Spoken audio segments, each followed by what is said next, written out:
दोस्तों, आज मैं आपको एक ऐसी कहानी सुनाने जा रहा हूं जो पहले तो चूहों से शुरू होती है, लेकिन असल में इंसान तक जा पहुंचती है।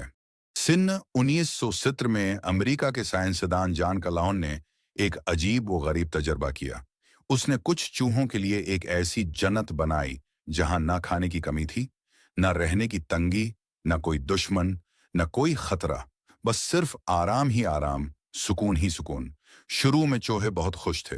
तेजी से उनकी तादाद बढ़ने लगी, लेकिन कुछ दिन गुजरने के बाद अजीब और गरीब चीजें सामने आने लगे।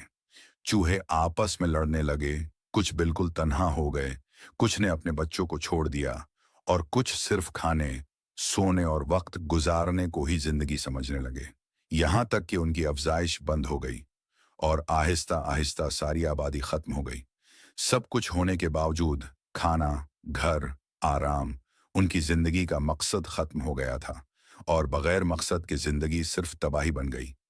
अल्लाह ताली कुरान में फरमाता है, और अगर अल्लाह अपने बंदों के लिए रिज्क कशादा कर देता तो वो जरूर जमीन में सरकशी करने लगते, लेकिन वो अपनी हिकमत से जितना चाहता है इतना ही देता है। ये कहानी सिर्फ चूहों की नहीं, ये हमारे लिए एक बहुत बड़ा सबक है। जिंदगी सिर्फ आसानियों का नाम नहीं, बल्कि जिंदगी मकसद, जिम्मेदारी और मेहनत का नाम है। अगर इंसान अपनी जिंदगी से मकसद खत्म कर दे तो फिर चाहे उसके पास सब कुछ हो, वो अंदर से मरने लगता है।